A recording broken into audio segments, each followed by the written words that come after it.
This security van is here to maintain order in areas of reportedly high crime rate. These were built in the outskirts of the Swedish cities during the 70s. The aim was to provide the imported workforce with accommodation during the Swedish economic boom.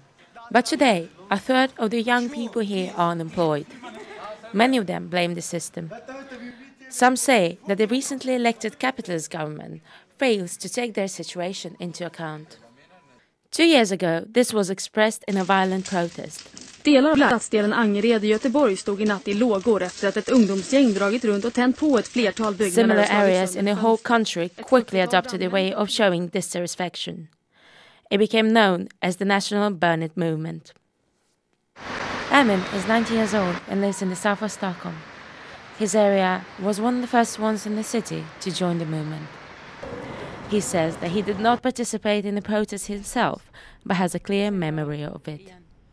They burned 2 cars over there, under that bridge. See that one? See it? He believes that this protest has contributed to political change. The statistics show that segregation has increased by 30% over the past 10 years. In many of these areas, as much as 90% of the inhabitants are of foreign origin. Amin believes that this, together with media's representation of these areas, has contributed to prejudice amongst many. The problem, they don't know us. That's the only problem. We don't know them and they don't know us. And we have to separate ourselves even though we're human, you know. He says that the protest was a way to express anger, as well as point out the mutual problems in areas like his to the government. It's a lot about being heard and, that people can actually see. Despite the police efforts to quiet the protest down, it kept on escalating. Many artists started encouraging it in their songs.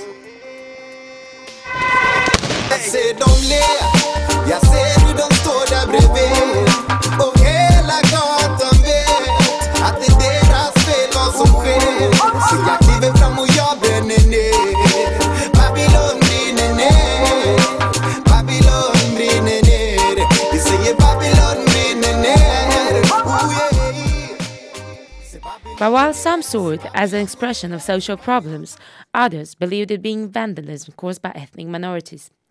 An extremist right-wing party that calls themselves Sweden Democrats called for stricter rules and controls of these areas. They said that the protest occurred because Sweden had too many areas where the majority of the people were of foreign origin. The idea seemed to have had support. During the election in 2010, the party managed for the first time to get into the parliament, winning 20 seats. They say that Sweden has failed with integration of immigrants, pointing at the protest as evidence of their statement. Sverige med väldigt invandrartäta områden runt omkring storstäderna där det bor väldigt få svenskar. Och det är ett stort problem. One of the party's main policies is to restrict the number of new immigrants to a minimum. Marrying an individual from outside the European Union would come with a fee of £4,000. By reducing unemployment benefits, the party also hopes that the majority of unemployed immigrants would either find a job or return to the country of their origin. They say that many citizens see it as a solution to many problems. På att de samhällsproblem som vi påtalar också har växt under den här tiden. Och nu är de så pass stora att folk väljer att lägga sin röst på oss. This development has raised a concern amongst many.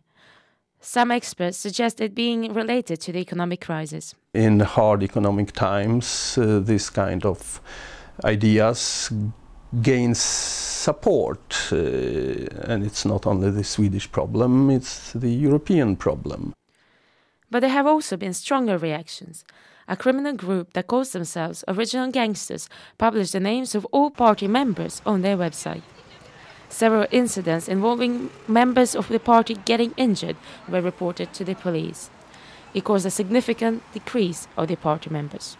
After a couple of months, a new series of attacks were carried out. This time, the victims were all of foreign origin. The attacks were carried out in Rosengård, the area where the Burn It protest started. Several people from the area immediately hit the streets to take the matter in their own hands. Some said that they couldn't trust the Swedish police and wanted to ensure justice for the racial attacks.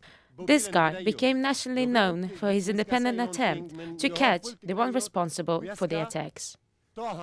Antipolisen ska ta han, jag ska ta han, jag stormpolisen. Jennifer is 18 years old and lives with her mother in the city center. She has friends from areas like Amiens, but rarely goes there herself. She says that television often affects her views of it. When they are talking about the suburbs, never is a good thing. It's always a bad thing. If I talk with someone in the suburbs, the first thing I think about is that, oh my God, he's poor. She remembers the terror attack that was carried out in Stockholm on December the 11th last year. She believes that, although no one was injured or killed during the attack, it will have an effect on the people's political views. So now people think the Sweden Democrats are right, because when this attack happened, they said in the newspaper, "I told you so." When a new election, they are gonna get more votes, and that's for sure. Sweden, a place historically known for its system. For decades, it has been working towards an equal and integrated society. Their aim was to reduce crime and poverty.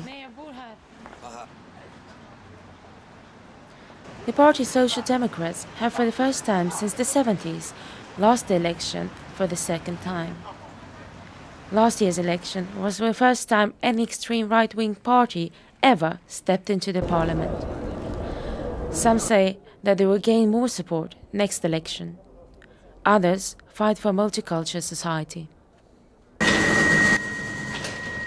The statistics seem to be showing on a drastic increase in segregation over the past 10 years.